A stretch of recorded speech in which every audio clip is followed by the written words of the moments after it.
far as I know, no one's written a song called Pretty as a Swastika. And the record company wanted me to take it off the record because they thought, oh Lord, what's, people are gonna... I don't see a picket sign of people outside saying, no more Manson, swastika, pretty. To me, it's one of the more romantic, interesting things I've said. Is it a compliment? What is it? Is it political? I don't know. It's not even the symbol.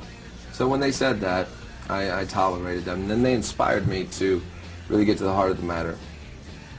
I make something, and when I'm done making it, fortunately, the way the world does work now, I can just give that to the world.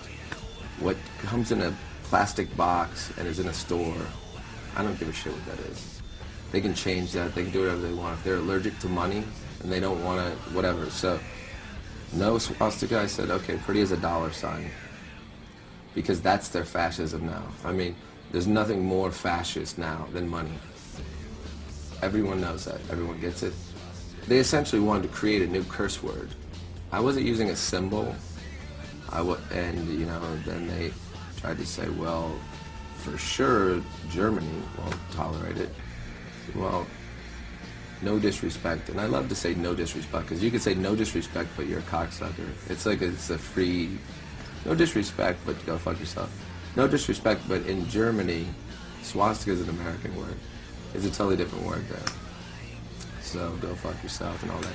But I was inspired to make the dollar sign because my choices are made artistically.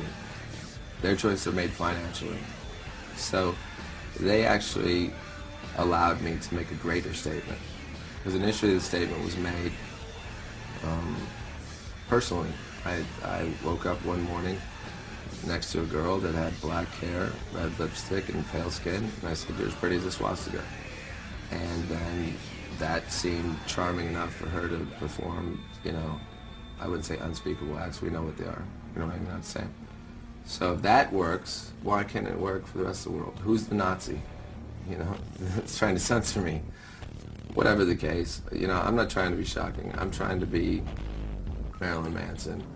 And until somebody else does what I do, I'll stand down. I don't really care. These new bands, you want to do what I've done? Look, I'm doing what other people have done. I'm inspired by Bowie, Prince, Madonna, Alice Cooper. But I have no problem saying that. And I just try and take that and make it my own.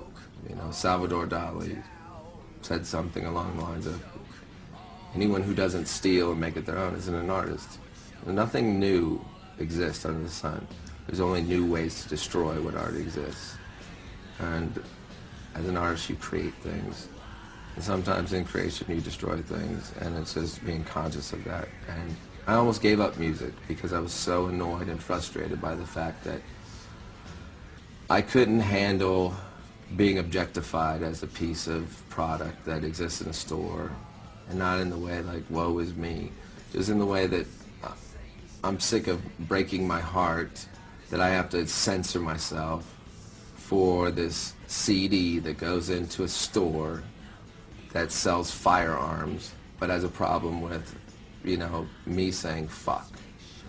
And which I rarely say, but on this record I want fuck low. I just fuck it all. Armagoddamn motherfucking Geddon. I really was trying my hardest to make a song that they would be mad because they heard the music and they were like, oh, Manson, this is going to be a hit, without the words on it. I'm like, well, I'm glad that you have no consideration for what I put on top of it. So I'm going to go ahead and give you a big bag of cocks for this one. And then they decided to put it, so I had some respect for them trying that. And the song, which ends with fuck the goddamn TV and the radio, I'm taking credit for the death toll. And then there's a song on the record, Blank and White, which there is no clean version of the song. In the store, what you buy or wherever you get it, Blank and White, in the middle of the song I say, give me a picket sign, God is dead but God is still white. So shoot up the mall, the school, or the president of whatever, or whoever wants to fight. And they initially came to me and they said, we're going to have to drop out the word white, that God is white, and the word president. They said, I'm not going to change God is white. Look, I don't believe in God, but every picture I've seen of God, he's white. I don't know. If you show me evidence that he's not, but why is that offensive? You're creating something racist by changing it. You're inventing a problem by censoring it. And I get the shoot the president is something that you cannot say. It's illegal. However, I didn't say that. And in fact, I said shoot up the mall, the school, or the president of whatever. So they wanted to drop it out, and I said, well, I want the whole phrase dropped out. So it's shoot up the mall, the school, or the beep. And early in the song, I say, all you fuckers vote beep, beep, beep. So artistically, it made me happy that, you know, I could mock the fact that the song is about censorship and about the day that the New York Times said God is dead, and that the suffragettes protested, and there was a protest of freedom of speech, and people held up blank white picket signs. That's what the song is about. And then they censored that. But the big zinger is that they didn't give a shit about that I said shoot up the mall and the school.